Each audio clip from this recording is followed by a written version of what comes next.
Good morning, students. I'm going to repeat the today's lecture again for you people here in this video, and hope you understand this one here. Try to understand this one through the video. Listen, students. I'm going to describe first the monohybrid and dihybrid, and what is the ratio, how we can calculate the ratio for genotype and phenotype. So here, students, this monohybrid, I had told you people, that is for one character. Okay,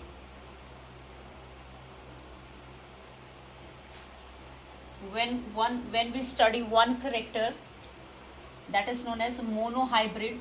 So in monohybrid, we had already discussed the ratio for the monohybrid and dihybrid. So ratio for monohybrid, phenotype ratio is, phenotype means physical, okay, physical appearance, and phenotype ratio for monohybrid is for F2 generation, students. This one is also for F2 generation. Okay, we are taking it for F2 generation. Phenotype and genotype ratios is very important, asked again and again in examination. So that's why I'm going to explain this one here again. Phenotype ratio, it is 3:1. 3:1 means when we got the offspring in second generation, out of them 3 they are of same type and one is different, one is dwarf. Okay, 3 is of same type. If we take tall, so they all are tall, 3 out of them are tall and one is dwarf. Okay, so we can write here 3:1, that is phenotype. So physical appearance, tall and dwarf. 3 tall, 1 dwarf. Now when we talk about the phenotype ratio of this for the monohybrid for second generation, the genotype ratio is, now here we are going to compare the genes, which type of genes we are getting there, and that ratio is 1:2, 2:1. Now students, here 1, this one is tall, then 2 they are hybrid, or we can say the one is pure tall. Okay, here it is pure tall, and the 2 they are hybrid, and again the one is again the pure dwarf. Okay students, so that is the meaning of genotype and phenotype here for the first generation, for the second generation for the monohybrid. Now when we discuss the dihybrid, like in the third law of Mendel, so for that I had told you people, that's very important to learn. Ratio is 9:3:3:1, and these all characteristics are given in your book. Okay, and you have to draw that table also, that square we had finished in the class just now. Okay, just before this one. So genotype ratio for this one, genotype, as it is written in book, it is very complex, so you can write in the same manner, because it's not possible to describe the whole complex matter here. Okay, so right there, very complex, you can write in the examination also. So that's all about the monohybrid and dihybrid ratio.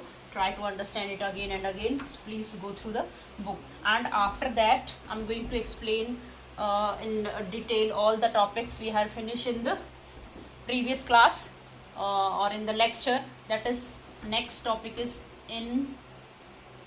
inheritance of sex. Okay, how the sex chromosome they get inherited from the parents to the offspring. So students, for that we can make a square, or we can make a calculation table there, like the male, because all of you are aware about, till now already we had discussed in the previous chapter also, we having the chromosome number 22 plus 1 pair. Okay, when we talk about 22 pair, then it is 22 pair plus 1, means total number of chromosome is 23 pair in human being.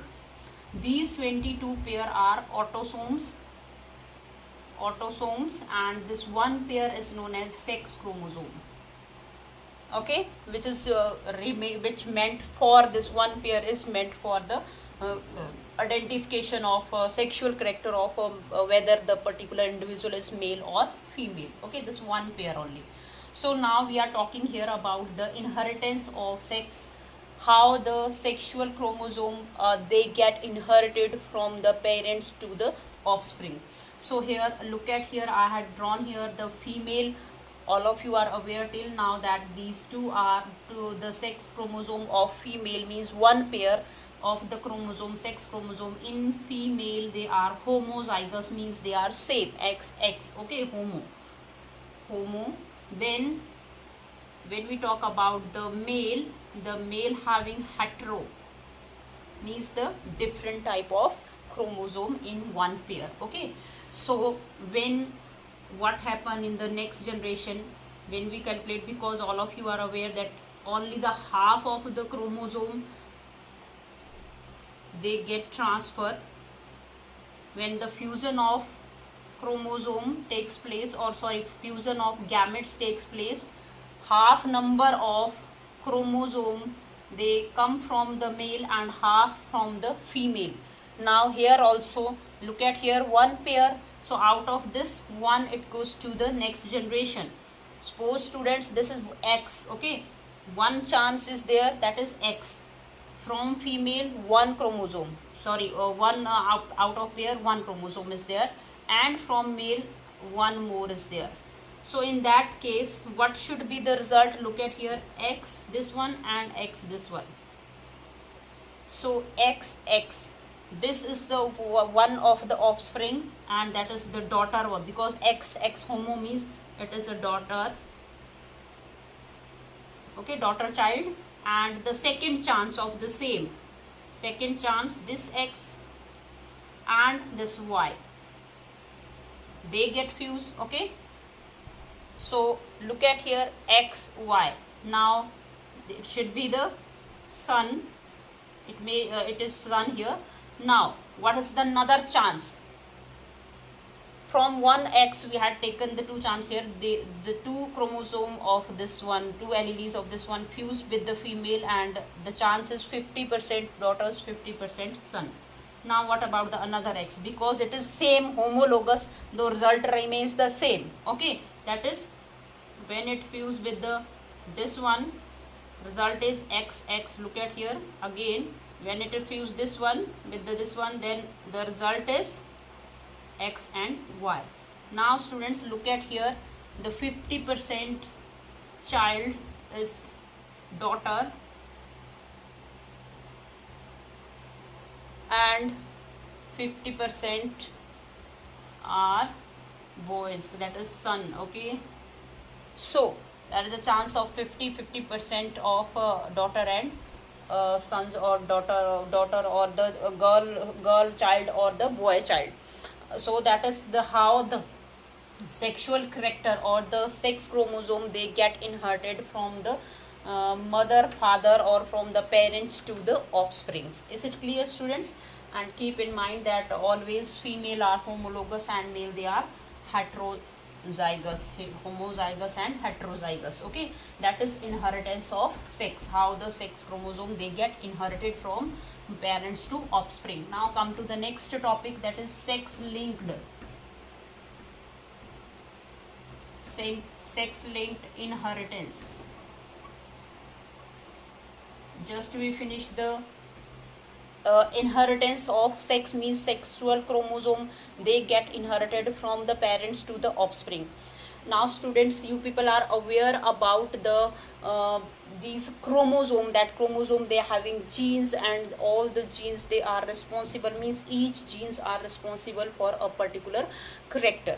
So might be if there is any disease, if there is any genes for the which is responsible for the disease and is present in parents, so it can be transferred is it possible so that it can be is there any possibility of transfer of that genes which is responsible for disease to the offspring? Yes students, when the character can pass, so the genes which is responsible for the disease, they also can pass from the parents to their offspring. Okay, so that's why here is sex linked inheritance. But here word is sex linked inheritance, where we have, whereas we having the 22 pair of autosomes also.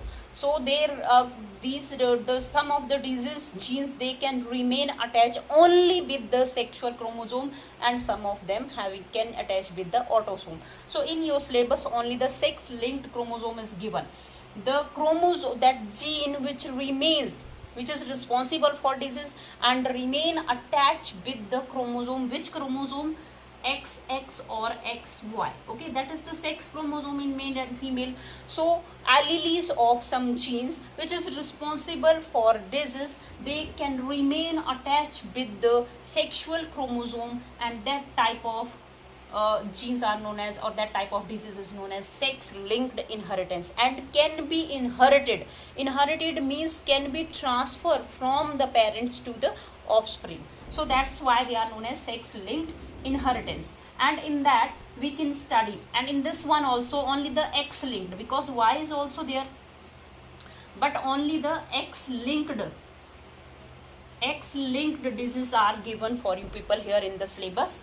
The disease or the genes which is responsible for disease and remain attached with the Y, that is not in syllabus for you people. So we have to study only the X linked disease. So here the two diseases are given in your syllabus, that is color blindness, and another one is students hemophilia. Okay, hemophilia is given for you people here.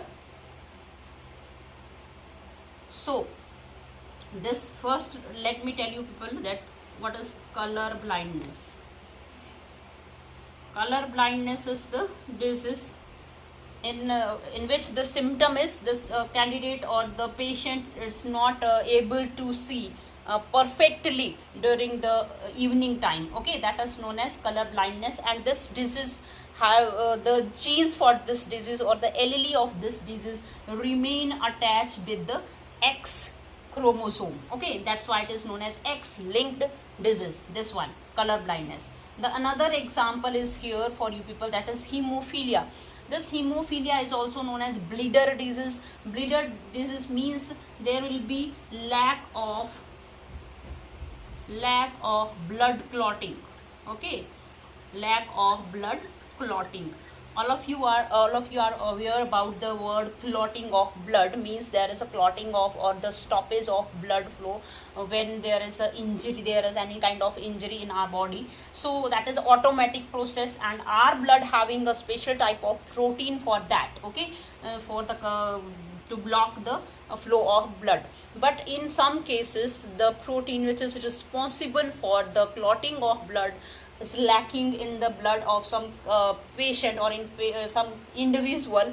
And students, is quite interesting to note down that it is a hereditary disease, means if the parents, any one of the parents, maybe father or mother having this kind of disease, so it can be inherited by the offspring of that kind of parents, means. And this kind of the alleles which is responsible for that protein, जो उस protein को बनाने के लिए एलिलीज responsible होती हैं, that is linked with और that which is responsible for that defect, that alleles is remain attached with the X chromosome. That's why this disease is also known as